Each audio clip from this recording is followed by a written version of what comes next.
काफी रात हो गई है, वक्त का बिल्कुल पता ही नहीं चला। हाँ, एक काम करो, तुम निकलो, मैं भी बस थोड़ी देर में निकल जाऊंगी। कहो तो मैं तुम्हें घर छोड़ देता हूँ। अरे नहीं नहीं, थैंक यू सो मच, बस थोड़ा सा काम बाकी है, तुम निकलो। Okay, bye. बाय।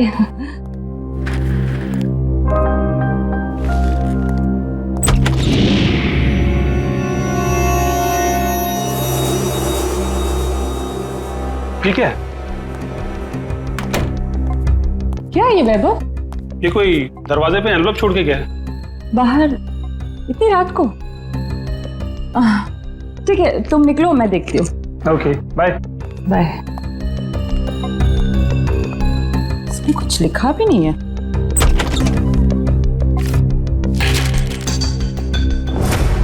एक नजराना सालुंखे के लिए।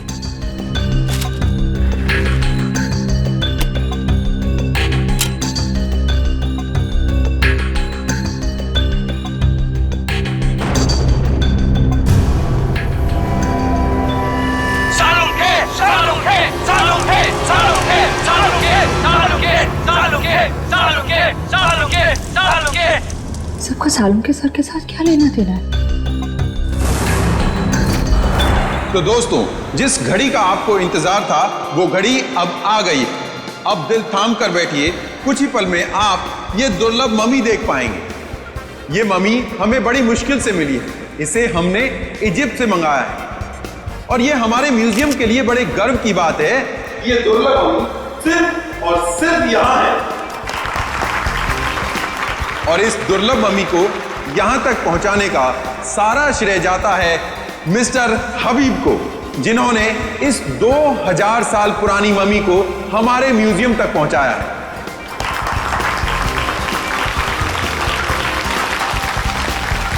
और अब मैं आपका ज्यादा वक्त ना लेते हुए आपके सामने पेश करता हूं यह दुर्लभ मम्मी। लेडीज एंड जेंटलमैन, आपके सामने पेश है कायरो की शान, तलातत है इस मम्मी का नाम।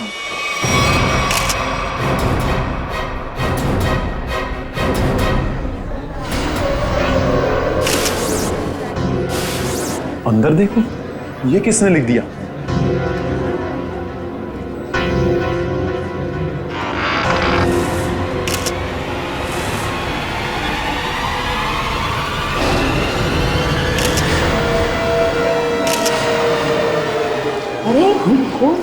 ये क्या है?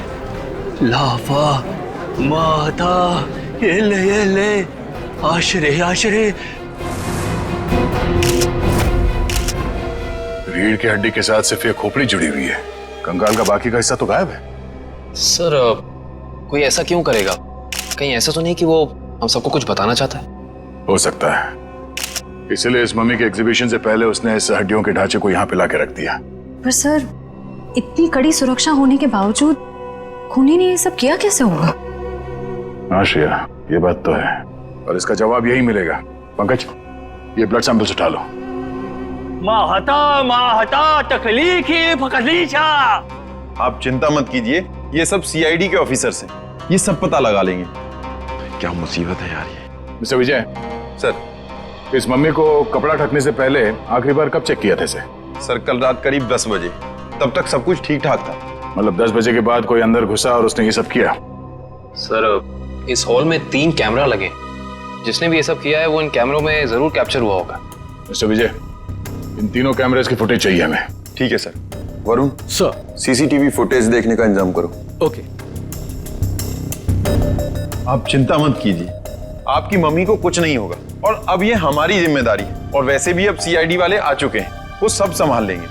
कितना टाइम लगेगा? और सर, वो आ गया। सर, फुटेज तैयार है। सबको दिखाओ।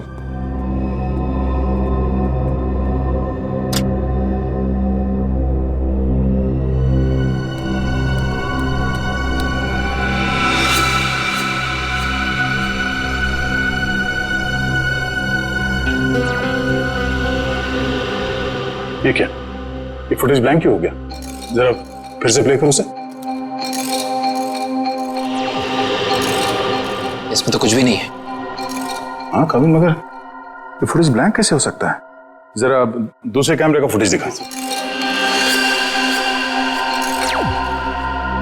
ऐसे कैसे हो सकता है? तीसरा कैमरे का फुटेज दिखाओ। इस कैमरे में औरत, लंबे बाल वाली औरत दिख रही है और दूसरे कैमरे में कोई दिख नहीं रहा। ये कैसे हो सकता है?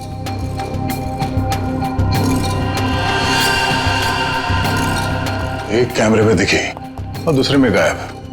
कैसे हो सकता है?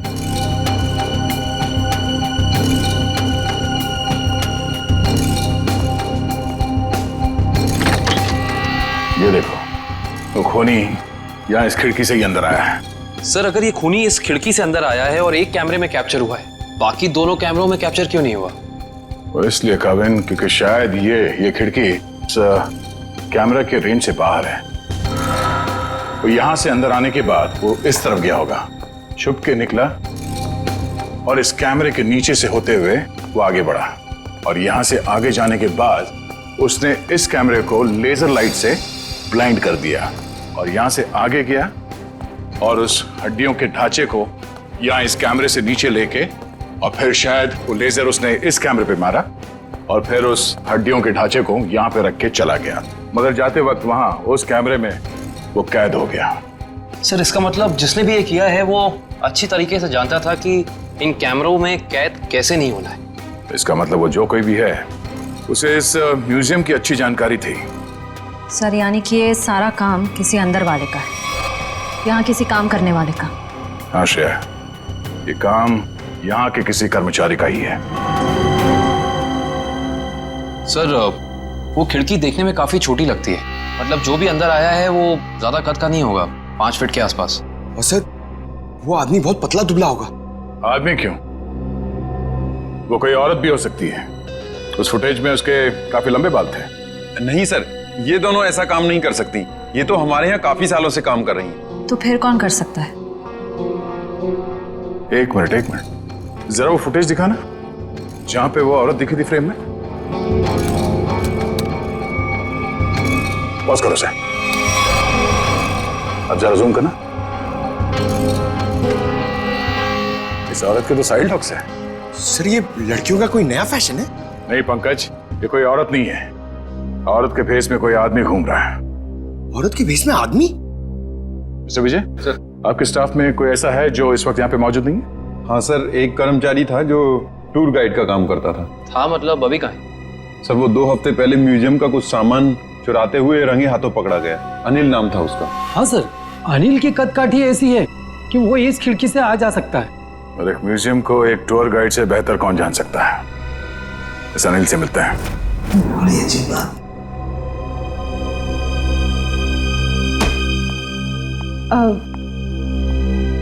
सर कल रात को ना एक अजीब डीवीडी आई है आपके नाम से लैब में। डीवीडी? हाँ सर,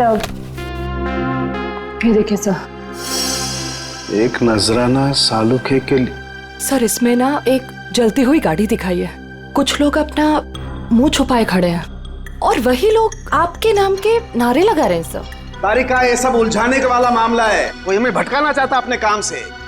रखो ये डीवीडी वहां पर रखो, काम पे ध्यान दो। कमा देखो इस डीवीडी को उधर, और इधर आओ।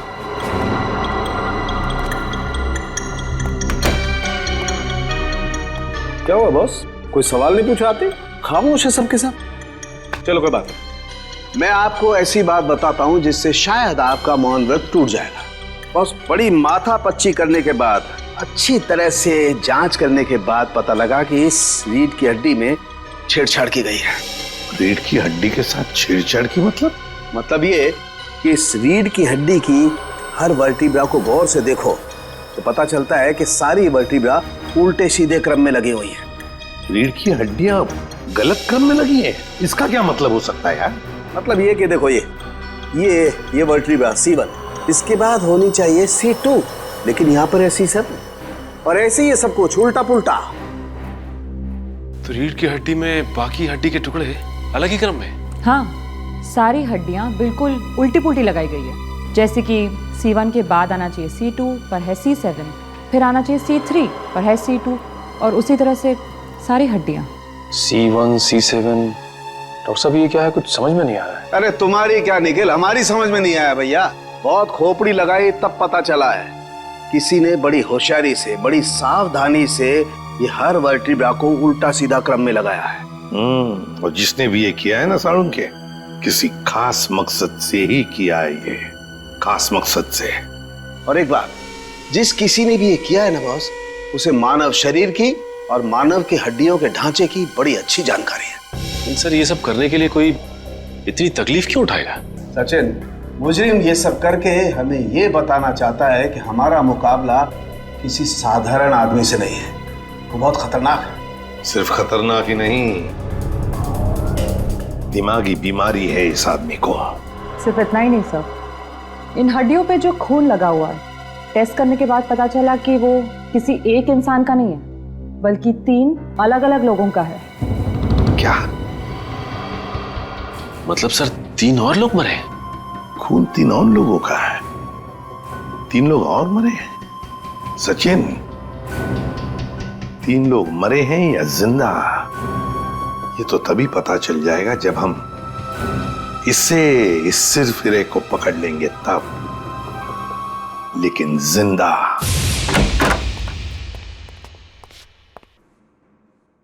ऐसा लगता है कमरे में कोई भी नहीं। चांद मारो, देखो क्या मिलता है।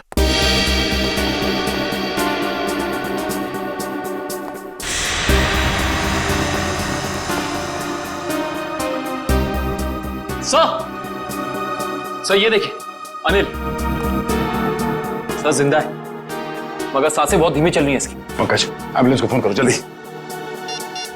हाथ खोलो। ये क्या? Pen drive? Play me. तो इसे चलो जल्दी।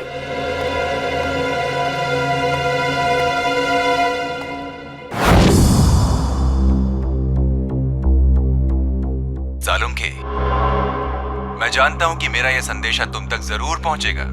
मैंने सुना है कि तुम दुनिया के एक प्रसिद्ध फॉरेंसिक विशेषज्ञ हो और मुश्किल से मुश्किल केस को चुटकी बजाते ही हल कर लेते हो। मैं ऐसा नहीं मानता। मेरी नजरों में तुम सिर्फ एक आम इंसान हो और अब मैं आ गया हूं और बहुत जल्द दुनिया के सामने तुम्हारी असलियत ला कर रख दूंगा। सालुंखे, मैंने 3 आदमियों को बंदी बनाकर रखा है। अब उनकी जिंदगी तुम्हारे हाथों में है। तुम चाहो तो उन्हें बचा सकते हो। तुम्हारे पास जो रीढ़ की हड्डी है उसके जरिए उन तक पहुंच सकते हो, लेकिन तुम्हारे पास सिर्फ और सिर्फ 6 घंटे हैं। तो दिखाओ अपनी काबिलियत, और अगर तुम उन 3 लोगों को नहीं बचा सके तो उनकी मौत की जिम्मेदार होगे तुम। और तुम्हारा समय शुरू होता है अब।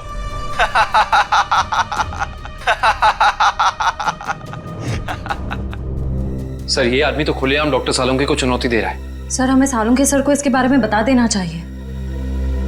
सर, हमारे पास सिर्फ 6 घंटे। हाँ पंकज, अभी डॉक्टर सालुंखे ही मदद कर सकते हैं इन 3 मासूमों की जान बचाने में। अरे क्या, इन 3 खून की रिपोर्ट से कुछ पता नहीं पड़ रहा है और हमारे पास सिर्फ 4.5 घंटे हैं। और इस मुजरिम के मुताबिक ये सबूत ही हमें सही रास्ता दे सकता है। कुछ तो ऐसा है तारिका जो हमारी नजरों से छुप रहा है। क्या हो सकता है ये? सर, इस मुजरिम ने आपको ही ऐसी चुनौती क्यों दी?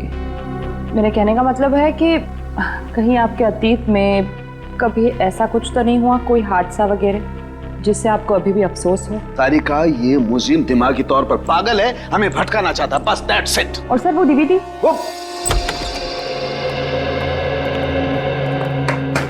क्या हुआ सामने, क्या पता चला?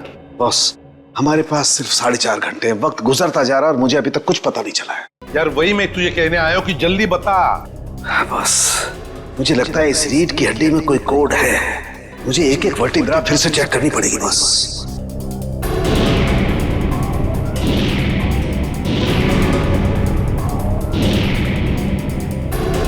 हाँ बस, इस वर्टिब्रा में कुछ गड़बड़ है। क्या गड़बड़ है सर? एक मिनट।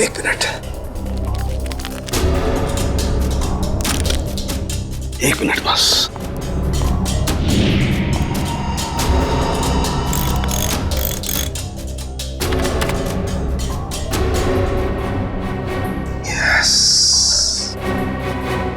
हाँ बस, पकड़ में आ गया। बॉस, इस इंसान की ये वर्टिब्रा में, ये वर्टिब्रा इंसान की नहीं है। तो फिर किसकी है सारुण के? जानवर की है।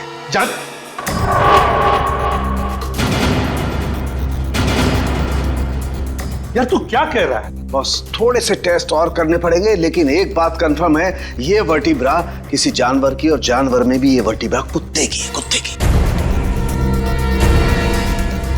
कुत्ते का वर्टिब्रा है? हाँ बस। इंसान की रीढ़ की हड्डी में कुत्ते की? सर ये कैसे हो सकता है सर? निखिल, पूरी हड्डी नहीं, सारी वर्टिब्राज में से सिर्फ एक ये वर्टिब्रा कुत्ते की है जो इसमें बदल दी गई है, ताकि हमें लगे ही नहीं कि ये किसी कुत्ते की हड्डी है। लेकिन सर रीढ़ की हड्डियों को उल्टे सीधे तरीके से जोड़ने की वजह क्या हो सकती है? शायद हमें भटकाने के लिए बस। हाँ, ये हमें उलझाने की कोशिश कर रहा है, बड़ा चालाक है ये। वो चाहता है कि हम ये C1, C2, C3, C4, C5 इन वर्टेब्रे में फंसे रहे हैं और हमारा ध्यान इस कुत्ते की रीढ़ की हड्डी पर न जाए। एक बात और बॉस। क्या? इस हड्डी को देख करके लगता है कि ये हड्डी किसी बड़ी नस्ल के कुत्ते की हड्डी है। बड़े नस्ल के कुत्ते की रीढ़ की हड्डी? तो फिर सचिन पता लगाना पड़ेगा ऐसे कौन कौन से डॉग ब्रीडर्स हैं जो बड़े नस्ल के कुत्ते ब्रीड करते हैं और किन किन लोगों ने कुत्ते पाले हैं। पता चल गया? Okay, thank you sir. क्या कहा सारुण के? सर कुत्ते की नस्ल का पता लगा लिया उन्होंने। ये वैल्यून नस्ल का कुत्ता है सर। वैल्यून नस्ल का कुत्ता? हाँ सर, माफ कीजिएगा आप लोगों को इंतजार करना पड़ा। बताइए मैं आपके लिए क्या कर सकता हूँ? हमें कोई परेशानी नहीं हुई, आप सिर्फ इतना मुझे बताइए कि क्या आप वैल्यून नस्ल के कुत्ते बेचते हैं? हाँ सर, ये बड़े दुर्लभ और बड़े आकार का कुत्ता है। हम इसे बाहर से मंगवाते हैं अपने कुछ खास ग्राहकों के लिए। तब तो ये आसानी से बता सकते हैं आपके इस नस्ल के अब तक कितने कुत्ते बेचे आप? हाँ सर,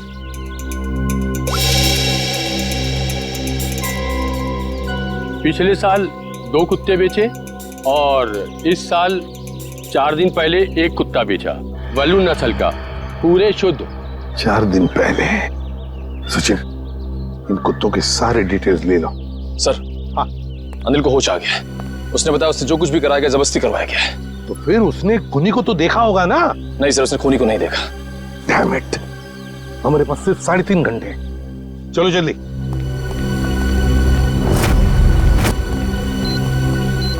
सर हमने 2 घर तो चेक कर लिए, उनके कुत्ते तो सही सलामत हैं। हाँ निखिल, अब इस घर का कुत्ता देखते हैं, शायद यहीं से कुछ पता चल जाएगा।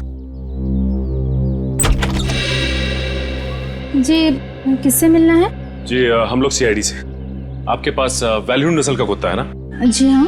हम उसे देखना चाहते हैं। अंदर आइए। रेक्स ने कुछ किया है क्या? अरे नहीं नहीं, आपके कुत्ते ने कुछ नहीं किया है, बस हम उसे देखना चाहते हैं। जरा बुलाइए ना आपके रेक्स को। सर वो क्या है कि हमारा नौकर उसको घुमाने के लिए लेकर गया है, बस अभी आता ही होगा। सर बैठिए ना प्लीज। नहीं नहीं, थैंक यू। सर इसका मतलब ये कुत्ता भी बिल्कुल ठीक ठाक है?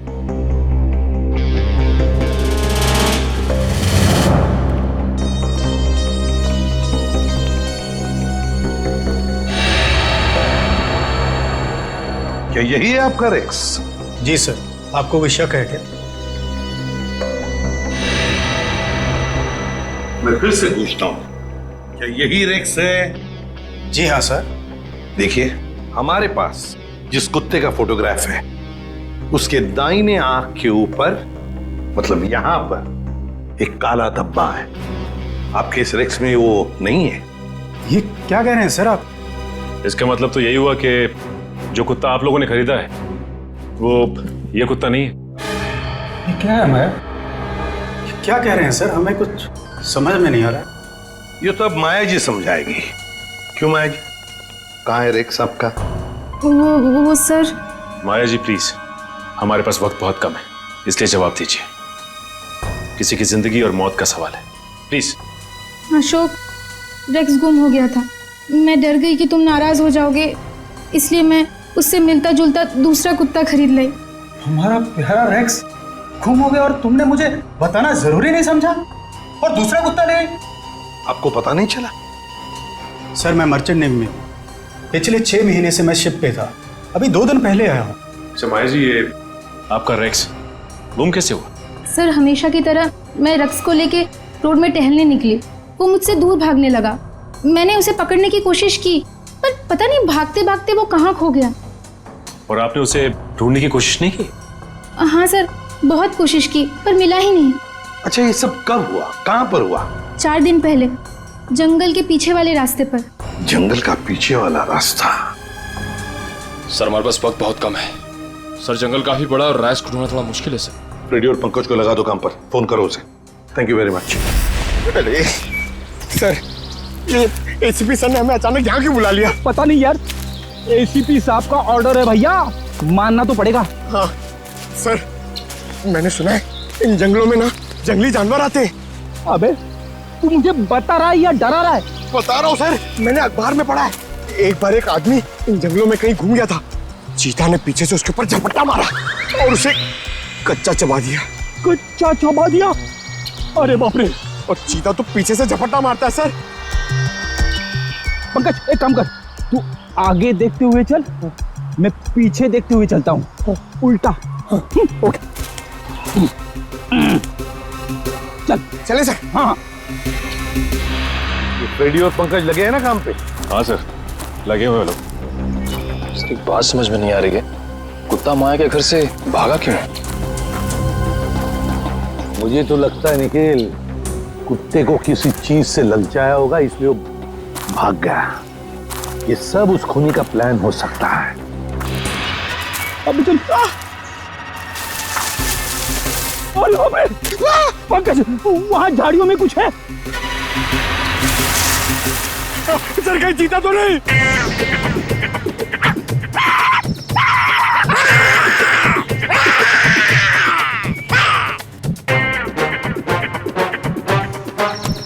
भाग गया सर, चीता भाग गया।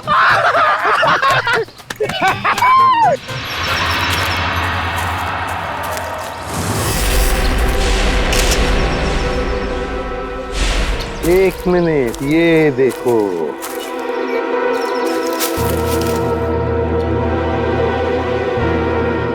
हड्डियां जरूर इसी से ललचाया होगा कुत्ते को। शाबाश पंकज, शाबाश! तुमने मुझसे कुछ नहीं सीखा। नहीं, मगर एक बात जरूर सीख ली, बहादुरी की। बहादुरी? सर, मैंने तो आपकी बहादुरी कभी नहीं देखी।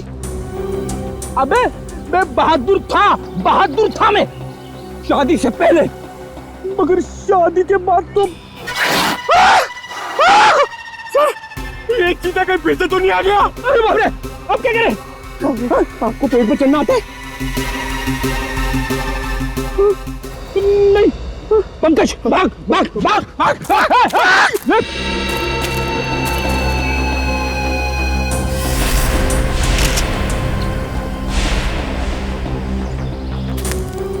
ये देखिए सर। हाँ, ये देखिए बॉल, लगता है कुत्ते ने चबाया हुआ है इसे।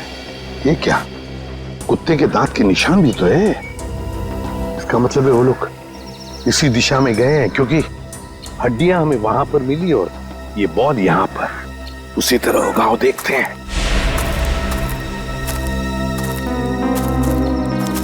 ये क्या, जंगल का रास्ता तो यहीं पर खत्म हो गया। क्या करें?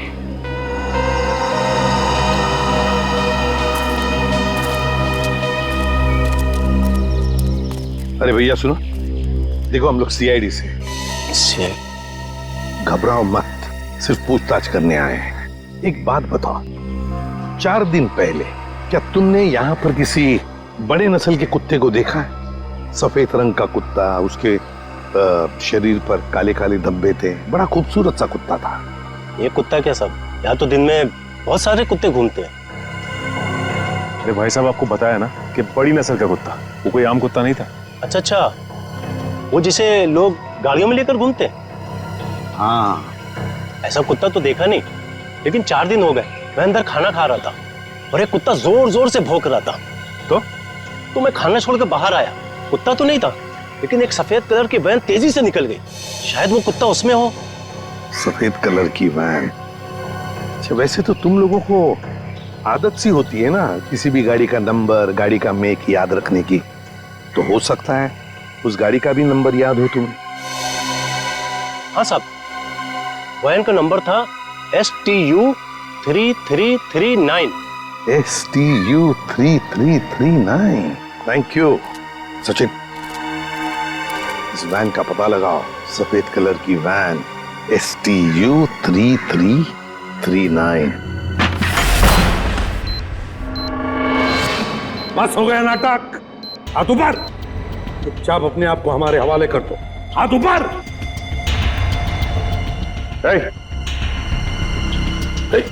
Hands up.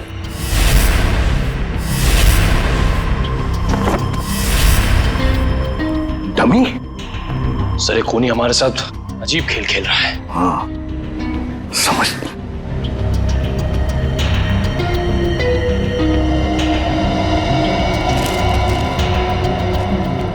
चिट्ठी है। तुम्हारे अंदर कुछ खास नहीं है, बड़े मामूली और आम हो तुम। अब मान लो कि तुम उन 3 लोगों को बचाने में नाकाम हो चुके हो। तुम हार गए। अच्छा सर ये कोई संग की है।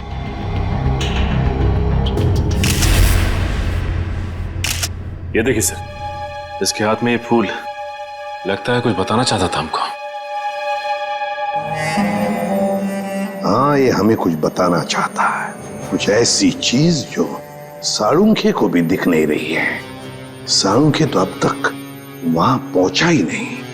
पता लगाना पड़ेगा है क्या ये सुराग जो अभी भी धुंधला सा है।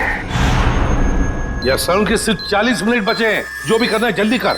हाँ बॉस आई नो, ये रीढ़ की हड्डी की गुत्थी तो सुलझा ली, लेकिन उसके आगे कुछ समझ में नहीं आ रहा है।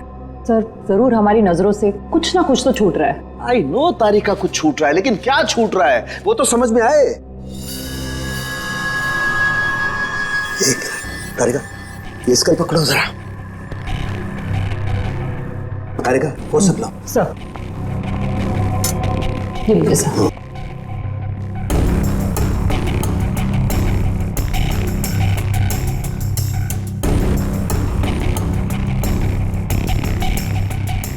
ये दांत तो प्लास्टर ऑफ पेरिस का लगता है। तारिका जरा पानी लाओ। प्लास्टर ऑफ पेरिस का दांत? कोई प्लास्टर ऑफ पेरिस का दांत क्यों लगाएगा? नहीं साळुंखे, ये जरूर खूनी किसी और तरफ इशारा कर रहा है।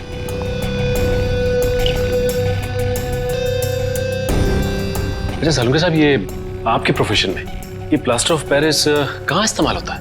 सचिन, प्लास्टर ऑफ पेरिस अक्सर मेडिकल कॉलेजेस में कंकाल वगैरह बनाने के लिए, स्टडी के लिए इस्तेमाल करते हैं। Medical college, medical college.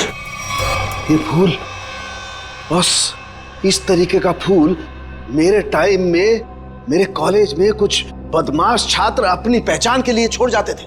तो इसका एक ही मतलब हो सकता है साळुंखे कि खूनी तेरे मेडिकल कॉलेज की तरफ इशारा कर रहा है।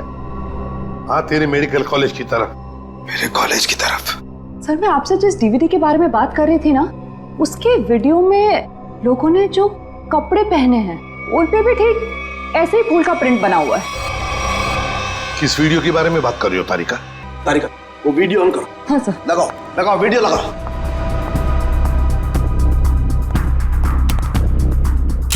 प्ले करो प्ले करो। सर क्या बात है, सच में आज ये कर दिखाएगा। अरे बॉस ये तो मेरे कॉलेज का ग्राउंड है। चलो। गाड़ी उड़ा दी गई है। साळुंखे साळुंखे साळुंखे साळुंखे साळुंखे साळुंखे साळुंखे साळुंखे साळुंखे साळुंखे। और वहां पर जितने भी लोग हैं सब तेरा ही नाम ले रहे हैं। साळुंखे साळुंखे साळुंखे। फिर इस वीडियो के बारे में पहले क्यों नहीं बताया तूने हमें? ये क्या चक्कर है साळुंखे? बॉस कॉलेज में एक घटना के दौरान डीन की कार जला दी गई थी, लेकिन इसमें मेरा कोई लेना देना नहीं है। ऐसा तू कहता है ना साळुंखे, लेकिन खूनी सोचता है कि तेरा ही हाथ है इसके पीछे, इसलिए वो तेरे पीछे पड़ा है। नहीं साळुंखे, तेरा कुछ ना कुछ तो संबंध जरूर है इस केस से। गॉड, प्लास्टर ऑफ पेरिस का दांत लगाना, उस डमी के पास उस फूल का छोड़ जाना। My God. बॉस बॉस ये मुझे अपने कॉलेज की तरफ बुला रहा है। मतलब सर इन तीनों विक्टिम्स को भी इसी कॉलेज में रखा गया होगा? हाँ, सिर्फ 30 मिनट बाकी है, तेरे मेडिकल कॉलेज में जाना होगा।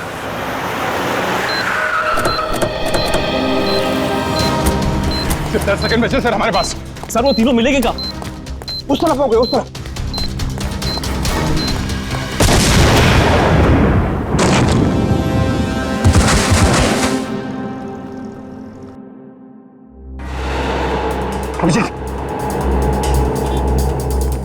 डॉक्टर साहब अब ठीक है? मैं कैसे ठीक रह सकता हूँ? 3 बेगुनाह लोगों की जान ली। क्यों किया तुमने ऐसा? संभालिए अपने आप को डॉक्टर साहब। नहीं, मैं कैसे संभाल सकता हूँ? उसने 3 बेगुनाह लोगों की जान ली है। मैं उस खूंखार को अपने हाथों से मार के रहूंगा।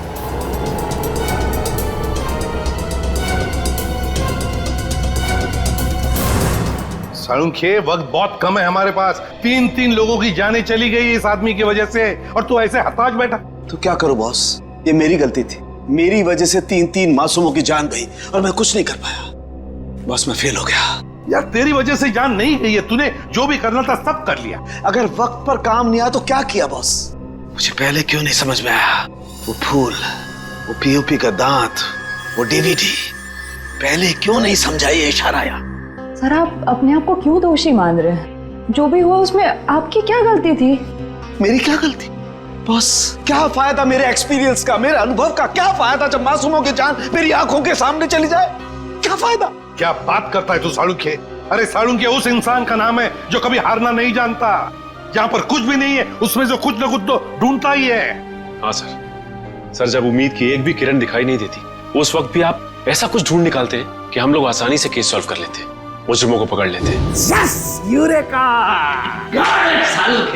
जहर बॉडी में आया था दांत से, लेकिन सचिन आज मुजरिम जीत गया। सीआईडी की ड्यूटी के दौरान जो कुछ भी हमने आपसे सीखा है, आपका जोश, आपका हौसला, सर आप कभी हार नहीं मान सकते। हाँ सर। देखता क्या है, सोचता क्या है? उठ, लग जा काम पे। बस, मैं तुमसे वादा करता हूं, ये साळुंखे तुमसे वादा करता है, मैं उस खूनी को छोड़ूंगा नहीं। मैं उससे उसके अंजाम तक पहुंचा करके रहूंगा बॉस। Yes, yes. ये हुई ना बात। साळुंखे कभी हिम्मत नहीं हारता। आप देखना, यूं सुराग मिलेगा साळुंखे, यूं सुराग मिलेगा। मेरे साथ तुम लोगों का साथ है, साळुंखे हार सकता नहीं। मैं जरूर उसे उसके अंजाम तक पहुंचा के रहूंगा।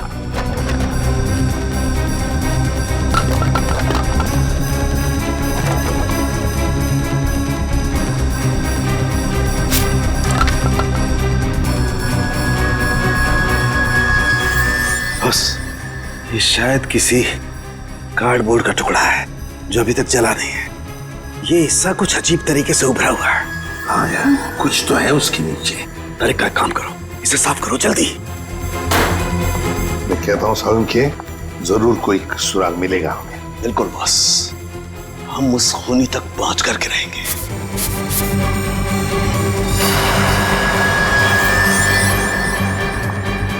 सर, से देखिए, यहाँ पे कुछ लिखा हुआ है। एवी क्या हो सकता है?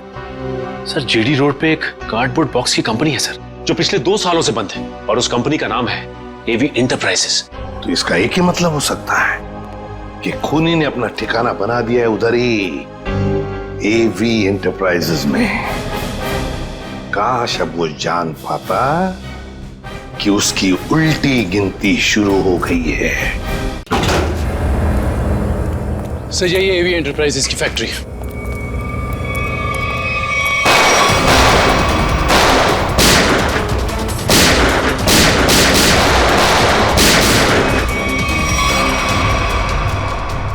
क्या बात है, अभी तो हमारा स्वागत गोलियों से हो रहा था, अभी एकदम सन्नाटा।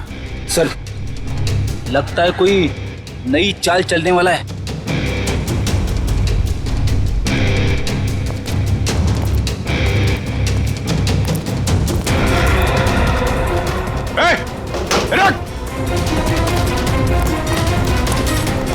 सर, तुम लोग देखो उसको। कहाँ गए तुम्हारे बाकी साथी हैं? सर, मैं शिखर हूँ। मेरे चचेरे भाई भूपेंद्र को किसी ने अगवा कर लिया है। वो निकल भागने में कामयाब भी हो जाता, मगर उसने फिर से उसे पकड़ लिया। सर, इसका मतलब वो तीसरा विक्टिम अभी भी जिंदा है? एम्बुलेंस को फोन करो जल्दी।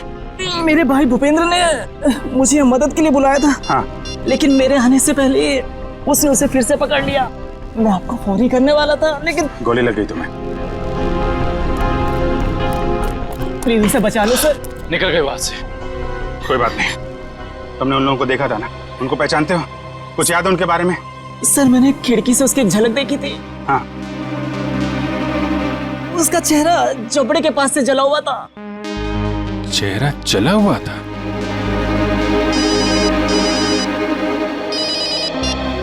हेलो सीआईडी वालों, तुम लोग डाल तो मैं बात। तुम लोग मुझे कभी पकड़ नहीं सकते। भूपेंद्र की मौत इतनी भयानक होगी कि उसका जिम्मेदार सिर्फ और सिर्फ सीआईडी होगी। देखो तुम लोग, हेलो हेलो, कौन था सर? खूनी अब हमें चुनौती दे रहा है। सर पता नहीं वो लोग भूपेंद्र को कहाँ ले गए होंगे। ये मामला सालुंके साहब के अतीत और उनके कॉलेज के दिनों से जुड़ा हुआ है, तो हो सकता है ये जले चेहरे वाला आदमी उन्हीं में से कोई हो। उस समय के जितने भी स्टूडेंट थे सबके बारे में पता लगाना होगा। क्या 20 साल पहले सोया और 1 महीना पहले जग गया? Okay, thank you. जवाब रेडी? सर 20 साल पहले सालुंके साहब के मेडिकल कॉलेज के डीन की कार जब उड़ाई गई तो उस धमाके में कुणाल नाम का एक छात्र घायल हो गया और कोमा में चला गया। वो जिस हॉस्पिटल में भर्ती था वहां से पता चला है कि वो अभी 1 महीना पहले कोमा से बाहर आ चुका है। बॉम्ब धमाके में घायल हुआ था और जो खूनी है उसका चेहरा भी जला हुआ है। मुझे लगता है ये कुणाल ही खूनी है, अब बदले की आग में जल रहा है। सर हॉस्पिटल वालों ने कुणाल का पता SMS किया। सर जरूर वो भूपेंद्र को वहीं लेकर गया होगा। ठीक है, उसके घर चलते हैं। क्या एड्रेस क्या?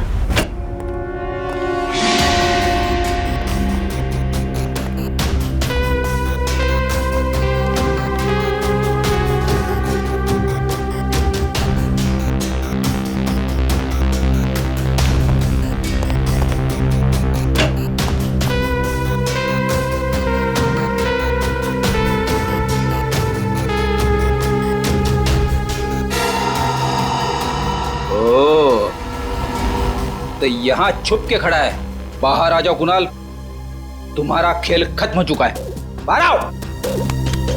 अरे तुम मेरे पीछे कैसे आ गए? अरे आप, मुझे लगा कुणाल मेरे पीछे आ गया।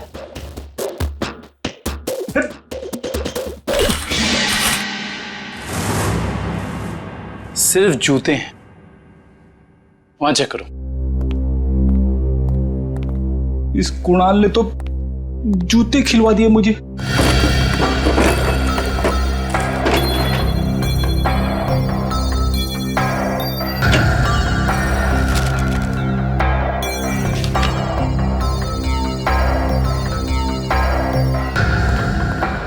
सर यहाँ कोई नहीं है। कोई बात नहीं, ये कुणाल की फाइल मिली है, देख रहे हो? सारे सर्टिफिकेट्स और ये एड्रेस देखा इसमें? दूसरा एड्रेस लिखा है यहाँ पे, 12 गोलकुंडा। कहीं भूपेंद्र को लेके यहां तो नहीं छुपा बैठा है?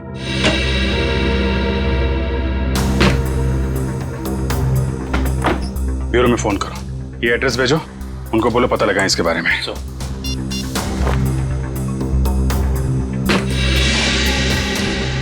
अरे सर जल्दी आइए।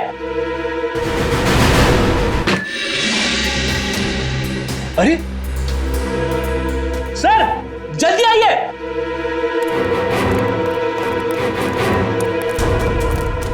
क्या वो फ्रेडी?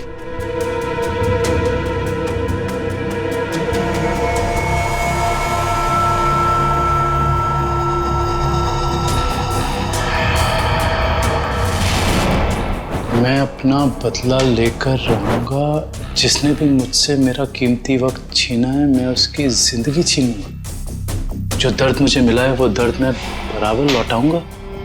मैं तुम लोगों पर ऐसा दाग लगाऊंगा जिससे सिर्फ तुम्हारी मौत ही मिटा सकेगी। मुझे किसी भी कीमत पर अपना बदला पूरा करना है। काफी तैयारी कर रखी है इसने बदला लेने की। सर ये फोटो देखिए सर, इसमें सालुंके सर की भी फोटो। और सर उन 3 विक्टिम्स की भी फोटोज हैं। ये फोटो तो अभी हाल के ही लग रहे हैं। बिल्कुल सर, ये सारी फोटोज इस केस की जांच के दौरान ली गई हैं। ये तो माया के घर का फोटो है। ये कुणाल हम पे जासूसी कर रहा है क्या? जासूसों के ऊपर जासूसी? जहां जहां हम जा रहे हैं हमारा पीछा कर रहा है। इस बार आएगा, वापस नहीं जाएगा।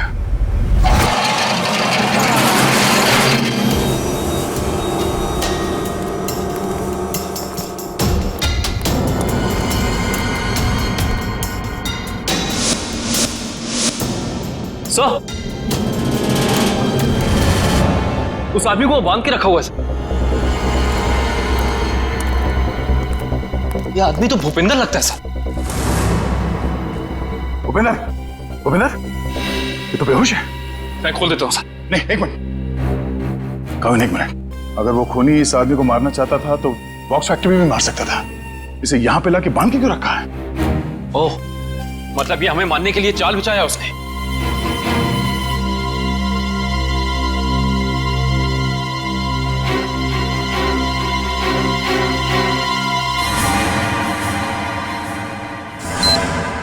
ओह नो, मौत का जाल यहां बिछा के रखा।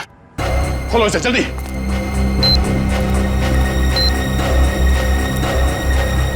जल्दी खोलो इसे।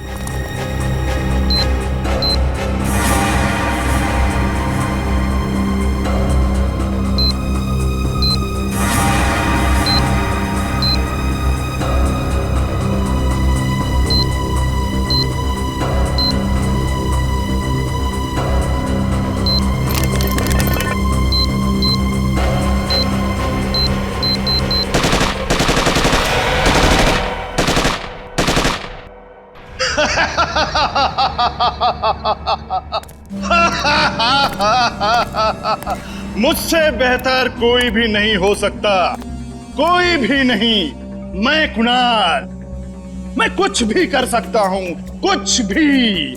मैंने सीआईडी वालों को सुला दिया, मौत की नींद सुला दिया। अब दुनिया में इसके बाद कोई भी अमन और शांति का जिम्मा अपने कंधे पर नहीं उठाएगा। अभी एक को सबक सिखाना बाकी है। सालुंखे, अब तुम्हारी बारी है, तुम्हारी बारी है। अब तेरी बारी है कुणाल। तुम लोग जिंदा कैसे हो सकते हो? तेरे जैसी बीमारी सीआईडी का कुछ नहीं बिगाड़ सकती। सीआईडी मरती नहीं, मारती है तुम जैसे गुनहगारों को। क्या कह रहा था तू? डॉक्टर सालुंखे को सबक सिखाएगा? हाँ, चल तुझे डॉक्टर सालुंखे के पास पहुंचाते हैं।